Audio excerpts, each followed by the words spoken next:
अस्सलाम वालेकुम dear students, कैसे हैं आप सब। उम्मीद करता हूं कि आप सब खैर आफियत से होंगे। तो आज के दिन हम vector and tension analysis by doctor Nawaz Ali Shah इनकी बुक से एक न्यू टॉपिक को डिस्कस करेंगे, जो है जियोमेट्रिकल इंटरप्रिटेशन ऑफ ग्रेडियंट। यानी कि ग्रेडियंट जो है वो जियोमेट्रिकली क्या होता है। ठीक है, तो ये इस तरह भी आ सकता है, ये भी आ सकता है कि gradient as a normal vector to a surface.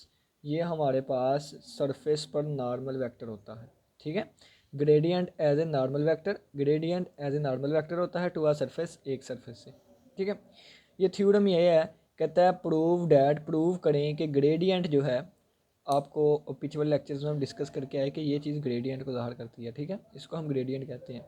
तो प्रूव डैट, प्रूव करना है कि ग्रेडियंट इज़ अ वेक्टर, एक वेक्टर होता है परपेंडिकुलर टू द सरफेस, जो कि इस सरफेस पे परपेंडिकुलर होगा। अगर हम इस सरफेस की बात करें तो ये सरफेस क्या है, तो लेक्चर नंबर 1 में हम डिस्कस करके आए, इसको हम कहते हैं लेवल सरफेस। ठीक है, लेवल सरफेस। तो पहले चैप्टर में, पहले लेक्चर में हमने लेवल कर्व्स और लेवल सरफेस के बारे में सारा डिस्कस किया था। ठीक है, तो where c is a constant, कहता है प्रूव करें कि ये जो ग्रेडियंट है ये एक वेक्टर है और इस लेवल सरफेस यानी कि इसके ऊपर परपेंडिकुलर है। और यहाँ पे सी क्या है, सी एक कांस्टेंट है। ठीक है, तो पहले चीज़ें समझ लेते हैं, बाद में थ्योरी से सारी चीज़ अंडरस्टैंड कर लेंगे। ठीक है,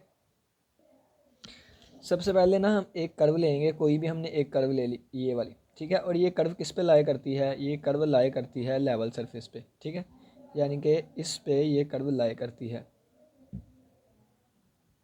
ठीक हो गया। अब हम यहाँ पे एक्स वाई जी की पैरामीट्रिक फॉर्म्स लेंगे। एक्स जो है वो डिपेंड करता है एक्स पे, एक्स पे एक पैरामीटर, इसी तरह वाई जो है एक पैरामीटर एस पे डिपेंड करेगा, इसी तरह जी जो है ये एक पैरामीटर एस पे डिपेंड करेगा। ठीक हो गया, तो ये हमने एक कर्व लिया है। अब यहाँ पे एक पॉइंट है, फ़र्ज़ किया उस पॉइंट का नाम P X comma Y comma Z है। तो ओरिजिन से इसका एक यूनिट वेक्टर आएगा। ठीक है, ये हमारे पास ओरिजिन से एक पोजीशन वेक्टर आ गया। क्या आ गया, पोजीशन वेक्टर आ गया, और इसको हमने नाम दे दिया आर का। तो आर हमारे पास एक पोजीशन वेक्टर आ गया एक्स आई। ठीक है, एक्स आई प्लस वाई जे और प्लस जी के, ये हमारे पास एक पोजीशन वेक्टर आ गया इस पॉइंट का।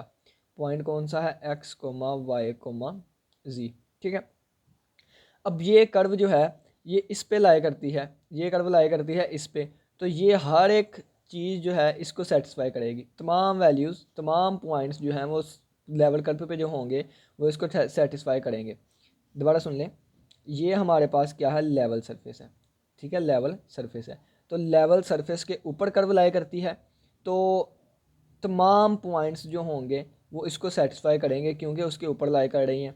तो ये हम x की जगह पे क्या आ जाएगा, एक्स ऑफ एस। ठीक है, और ये आ जाएगा वाई ऑफ एस, और z की जगह आ जाएगा z ऑफ एस। ठीक है, और इक्वल टू आ जाएगा c। अब यहाँ पे दोनों तरफ हम पार्शियल डेरिवेटिव लेते हैं। यहाँ पे जब डेरिवेटिव लेंगे तो चेन रूल लगेगा। ठीक है, कैसे आएगा, करली फाइव ओवर करली एक्स आ जाएगा, करली फाइव ओवर करली आर आएगा।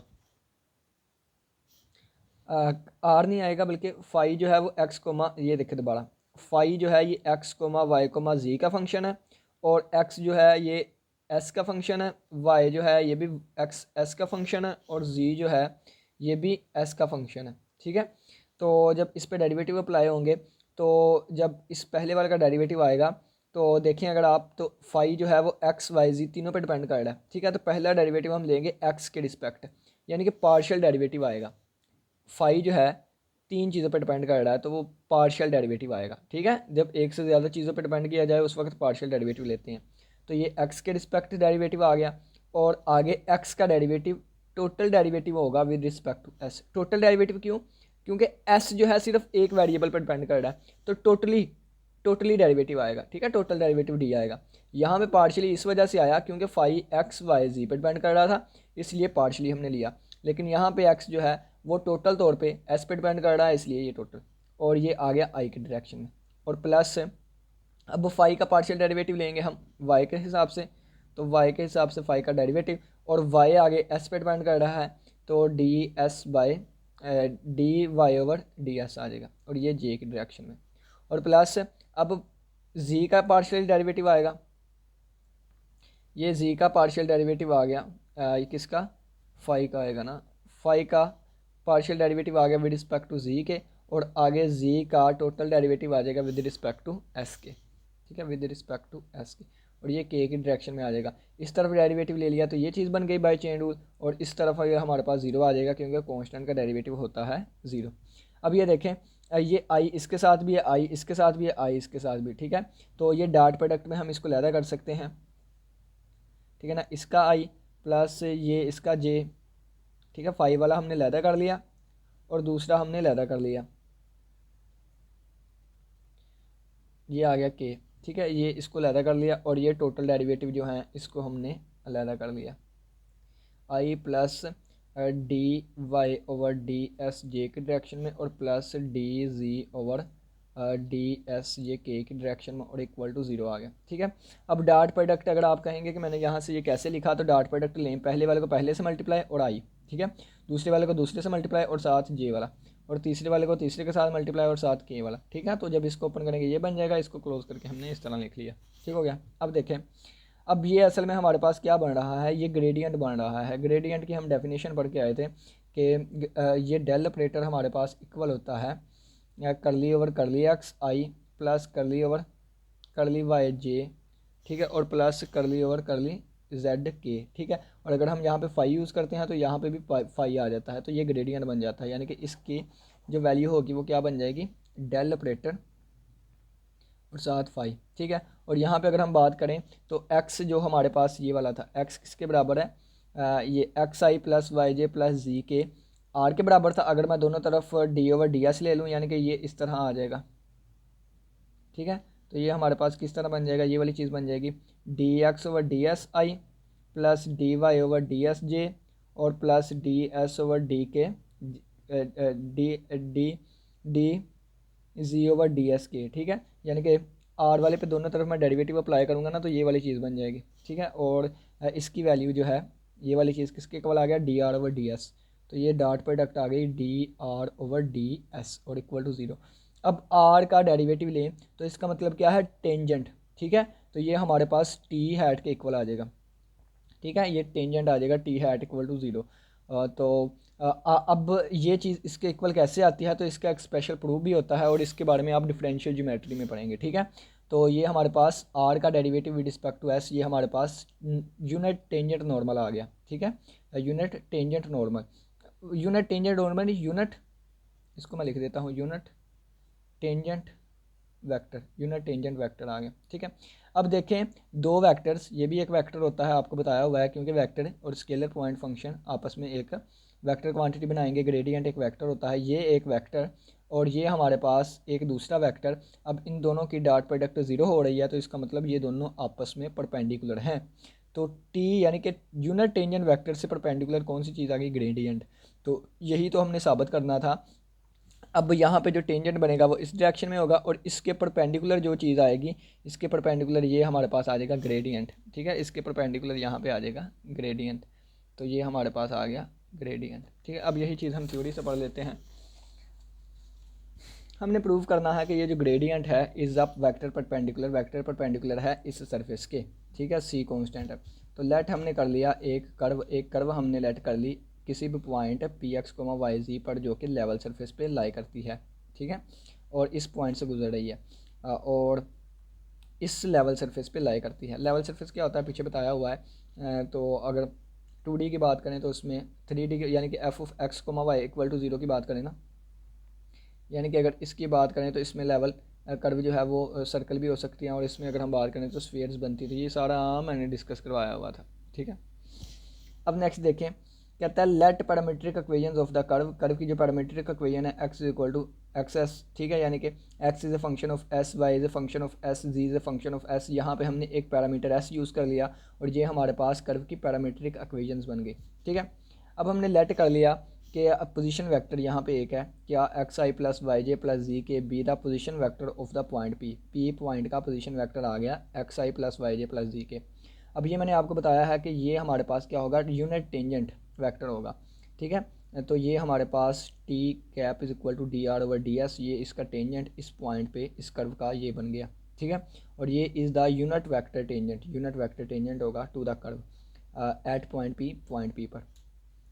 सिंस द कर्व, जैसा कि ये कर्व क्या करती है, लाई करती है लेवल सरफेस पे। तो ये हम ऊपर कह के आए थे, ये देखें, एक मिनट, हमने क्या कहा था, हमने कहा था which lies on level surface, यानी कि कर्व जो है लाई करती है लेवल सरफेस पे। तो जैसा कि कर्व लाई करती है लेवल सरफेस पे, therefore the coordinates of any point, किसी भी पॉइंट का कोऑर्डिनेट ले लें, किसी भी पॉइंट की x, y, z की वैल्यू ले लें ऑन द कर्व, कर्व पर, वो लाजमी सेटिस्फाई करेगी इसको, ठीक है, लाजमी इसको सेटिस्फाई करेगी इस चीज़ को, ठीक है।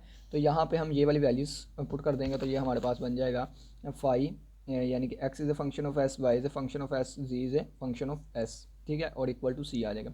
अब differentiate with respect to s के रिस्पेक्ट इसको डिफरेंशिएट करेंगे, तो चेन रूल के ज़रिए ये हमारे पास बन जाएगा फाई जो है ये x, y, z का फंक्शन था, तो ये तीनों पर डिपेंड करेगा, ठीक है, तीनों पर डिपेंड करेगा, इसलिए इनका पार्शियल डेरिवेटिव, और x हमारे पास टोटली ये है, y हमारे पास टोटली एक पैरामीटर पर डिपेंड कर रहा है, z भी टोटली एक पैरामीटर पर डिपेंड कर रहा है, तो इन पे टोटल डेरिवेटिव और इस पे पार्शियल डेरिवेटिव, तो partial phi over partial s और x का derivative with respect to s by chain rule. Phi depend कर रहा है y पे, y डिपेंड कर रहा है s पे, फाई डिपेंड कर रहा है z पे, z डिपेंड कर रहा है s पे, और ये हमारे पास पार्शियल इसलिए आया क्योंकि फाई x, y, z पे डिपेंड कर रहा है, और ये टोटल डेरिवेटिव इसलिए आए क्योंकि टोटली तौर पर x s पे, टोटली तौर पर y s पे, टोटली तौर पर z s पे डिपेंड कर रहा है, ठीक हो गया। नेक्स्ट अगर हम देखें तो इस चीज़ को हम अलग अलग भी कर सकते हैं, डॉट प्रोडक्ट में ये मैंने आपको बता दिया है, ठीक है। ये टोटल डेरिवेटिव वाले अलग हो गए, यहाँ पे आई, यहाँ पे जे और यहाँ पे के आएगा, नहीं बल्कि यहाँ पे ना आई जे के नहीं आएगा, क्यों, क्योंकि जब इनके डॉट प्रोडक्ट लेंगे ना तो एक आंसर स्केलर आता होता है, ठीक है। यहाँ पे आई जे के आएंगे लेकिन ऊपर नहीं, क्योंकि हमने पढ़ा है कि अगर X I plus Y two J हो और ये हमारे पास X two I plus Y two J हो, तो इनके डॉट प्रोडक्ट लें तो पहला पहले से मल्टीप्लाई और प्लस दूसरा ये वन प्लस दूसरा दूसरे से मल्टीप्लाई होता है, तो हमने इस चीज़ को यहाँ पे बंद किया। तो जब इस चीज़ को करेंगे तो ये आई जे नीचे वाले में आएंगे, यानी कि इसमें नहीं है, तो इसमें नहीं है आई जे और इसमें आएंगे, ठीक है। और हमने सिंपल डेरिवेटिव लिया है, ठीक है, डेल ऑपरेटर नहीं लिया, तो ये हमारे पास आ जाएगा। नेक्स्ट ये किसकी डेफिनेशन बंद होती है, डेल फाई की, ये मैंने बंद करके दिखाया आपको बताया था। और ये हमारे पास किसके इक्वल आ जाएगा, ये मैंने आर वेक्टर बना के दिखाया आपको कि आर वेक्टर हमारे पास इक्वल होता है, आर वेक्टर होता है एक्स आई प्लस वाई जे और प्लस जी के, जब दोनों तरफ डेरिवेटिव लेंगे विद रिस्पेक्ट टू एस के, ये बन जाएगा D X over D S I plus D Y over D S J और plus D Z over D S K, ठीक हो गया। तो ये वाली वैल्यू हम D R over D S की आ जाएगी, D R over D S की, और ये किसके इक्वल है, यहाँ पे हम देख के आए थे ये टी के इक्वल है, टी यूनिट वेक्टर। तो वैल्यू यहाँ पे हमने पुट कर दी, तो अब डॉट प्रोडक्ट जीरो आ रही है, तो यानी कि आपस में दोनों परपेंडिकुलर होंगे, इनके दरमियान जाविया यानी कि इनके दरमियान जो एंगल है वो 90 का होगा। तो विच इम्प्लाइज डैट ये जो ग्रेडियंट है इज़ अ वेक्टर, एक वेक्टर है perpendicular to the unit tangent vector, जो कि यूनिट टेंजेंट वेक्टर के परपेंडिकुलर है, ठीक है। एंड देयरफॉर, और इसी तरह ये सरफेस के भी परपेंडिकुलर होगा, ठीक हो गया, ये सरफेस के भी परपेंडिकुलर होगा। उम्मीद करता हूँ कि आज के लेक्चर की समझ आए होगी। किसी बच्चे का कोई भी क्वेश्चन हुआ तो लाजमी पूछिएगा। ये इसको थोड़ा सा एक्सप्लेन कर दूँ, ये पॉइंट है, ये कर्व है जो कि सरफेस पे लाई करती है, तो यहाँ पे इस पॉइंट पे जो टेंजेंट आएगा वो ये आएगा, और इसके परपेंडिकुलर ये वेक्टर आ गया, इसको नॉर्मल वेक्टर का नाम दिया जाएगा, ठीक है। और अगर आप देखें तो ये सरफेस के भी परपेंडिकुलर होगा और ये टेंजेंट के भी परपेंडिकुलर होगा, ठीक है। इसी के साथ इजाज़त दीजिए, अपना बहुत सा ख्याल रखिएगा। नहीं, एक एग्जाम्पल आती थी, ठीक है, एक एग्जाम्पल, ये वाली एग्जाम्पल आती थी, ठीक है। अब एग्जाम्पल में क्या कहते हैं, एग्जाम्पल में कहता है find a unit normal vector, हमने यूनिट नॉर्मल वेक्टर फाइंड करना है। तो यूनिट नॉर्मल वेक्टर कौन सा वेक्टर होता है, ऐसा वेक्टर जो टेंजेंट के भी, अगर यूनिट टेंजेंट के परपेंडिकुलर वेक्टर को, ठीक है, यूनिट टेंजेंट के परपेंडिकुलर वेक्टर को हम क्या कहते हैं, नॉर्मल वेक्टर, और इसको एन हैट से ज़ाहिर किया गया है, कैपिटल एन भी यूज़ कर सकते हैं, स्मॉल एन भी, ठीक है। और यूनिट टेंजेंट का परपेंडिकुलर वेक्टर कौन सा होता है, तो इसके परपेंडिकुलर वेक्टर जो होगा वो कौन सा होगा, अभी हम डिस्कस करके आए, ये वाला, ये वेक्टर इसके परपेंडिकुलर होता है, इसके साथ डॉट प्रोडक्ट ज़ीरो आती है। दोबारा सुन ले, ये और ये आपस में परपेंडिकुलर होते हैं, ये और ये आपस में परपेंडिकुलर होते हैं, तो यानी कि इसके परपेंडिकुलर ये वाला वेक्टर होगा, ठीक है। अब इसके परपेंडिकुलर ये वेक्टर है तो इसको हम नॉर्मल वेक्टर का नाम देंगे, नॉर्मल वेक्टर का। तो पीछे भी हमने डिस्कस किया कि ग्रेडियंट हमारे पास एक नॉर्मल वेक्टर होता है, ठीक है। अब वो कहता है unit normal vector. Unit normal का वेक्टर का मतलब है कि ऐसा वेक्टर जिसकी मैग्नीट्यूड 1 हो। तो यूनिट नॉर्मल वेक्टर अगर हमने निकालना है, या यूनिट वेक्टर असल में क्या है, यूनिट वेक्टर ही है, यानी कि इसका अगर हमने यूनिट वेक्टर निकालना है तो उसको एन कैप से डिनोट किया जाएगा, और ये इक्वल होगा वेक्टर ओवर वेक्टर की मैग्नीट्यूड, ठीक है, वेक्टर ओवर वेक्टर की मैग्नीट्यूड। दोबारा सुन लें, अगर हमारे पास कोई वेक्टर v है, ठीक है, अगर हम इसका यूनिट वेक्टर निकालना चाहते हैं तो v कैप होगा v वेक्टर ओवर v की मैग्नीट्यूड, ठीक है। इसी तरह ये हमारे पास t के परपेंडिकुलर ये वेक्टर आ गया जिसको नॉर्मल वेक्टर का नाम देंगे। हमने यूनिट नॉर्मल वेक्टर फाइंड करना है, यानी कि ये वेक्टर है, हमने यूनिट वेक्टर फाइंड करना है, तो फिर ये वेक्टर ओवर वेक्टर की मैग्नीट्यूड आ जाएगा, ठीक है। तो सबसे पहले हम इसको कैलकुलेट करेंगे, इसकी मैग्नीट्यूड करेंगे, इसको से डिवाइड करेंगे तो ये आ जाएगा। वो कहता है फाइंड यूनिट नॉर्मल वेक्टर, तो यहाँ से हमें पता चल गया पहले नॉर्मल वेक्टर फाइंड करेंगे। नॉर्मल वेक्टर कैसे आएगा, ग्रेडियंट, ठीक है, और फिर यूनिट नॉर्मल वेक्टर का मतलब है वेक्टर ओवर वेक्टर मैग्नीट्यूड, ठीक है।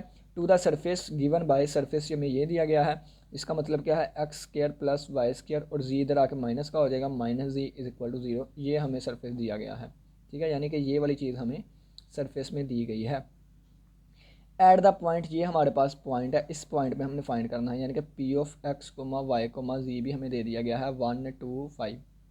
सबसे पहले देखें कि चलें जी मैं नीचे लिख लेता हूँ, five of x comma Y comma Z हमें दिया गया है कितना, X square plus Y square minus Z equal to 0, ये चीज़ एक है। पॉइंट हमें दे दिया गया है एक्स कोमा वाई कोमा जी कितना 1 2 5 दे दिया गया है। हमने क्या फाइंड करना है, पहले normal vector, unit normal vector, unit normal vector, ठीक है।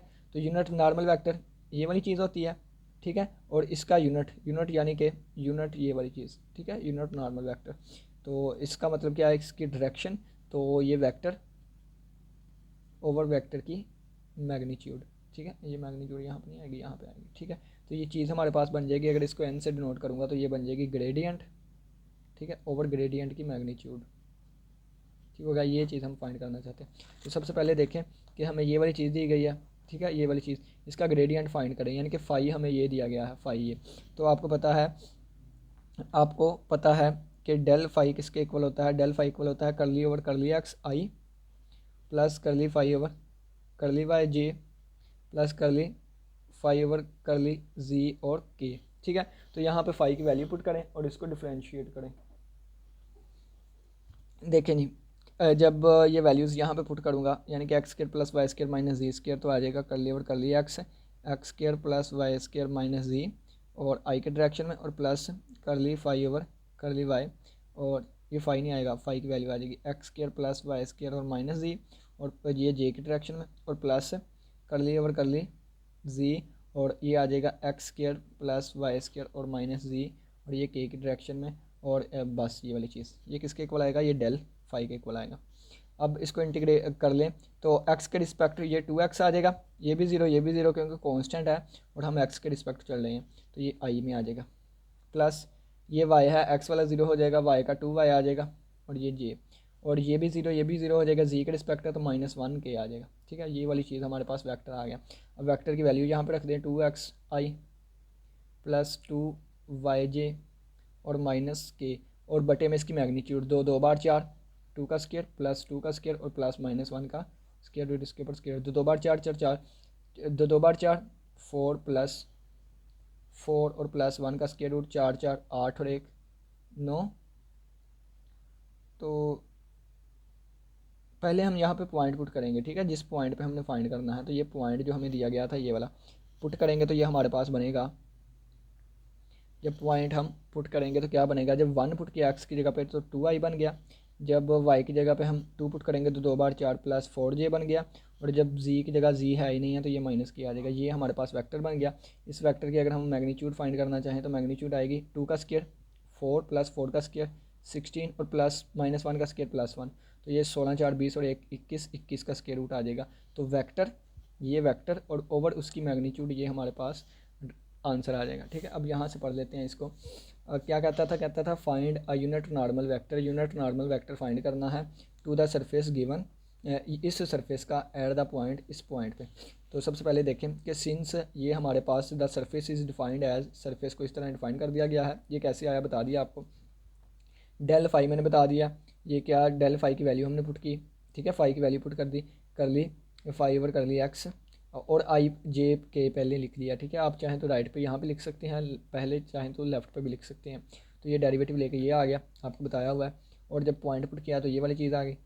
और हैंस यूनिट नॉर्मल वेक्टर, ये नॉर्मल वेक्टर था, ये यूनिट नॉर्मल वेक्टर जो है ये क्या आएगा, n cap is equal to vector over vector की मैग्नीट्यूड, वैक्टर ओवर इसकी मैग्नीट्यूड आ गई। तो ये 25 another unit vector to the surface. अब उसी सरफेस पे जो दूसरा यूनिट वेक्टर होगा वो देखे ना कि एक यूनिट वेक्टर अगर ये है, इसकी मैग्नीट्यूड 1 है, ये डायरेक्शन है, ये भी तो यूनिट वेक्टर है, इसकी भी मैग्नीट्यूड 1 ही होगी, डायरेक्शन ही चेंज है ना। तो डायरेक्शन को हमने क्या करना है, सिर्फ और सिर्फ बात किसकी हुई है, यूनिट नॉर्मल वेक्टर की, ठीक है ना। इसकी मैग्नीट्यूड भी 1 है, इसकी मैग्नीट्यूड भी 1 है। तो ये कहा है कि दूसरा वेक्टर अगर हम निकालना चाहते हैं जो कि, तो वो इसकी अपोजिट डायरेक्शन में होगा, तो ये साथ माइनस लगा देंगे। अब माइनस सभी के साथ लगा हुआ है, ठीक है। तो उम्मीद करता हूँ कि आज के लेक्चर की समझ आए होगी। किसी बच्चे का कोई भी क्वेश्चन हुआ लास्ट में पूछिएगा। इसी के साथ इजाज़त दीजिए, अपना बहुत सा ख्याल रखिएगा। अल्लाह हाफिज़, अल्लाह निगहबान।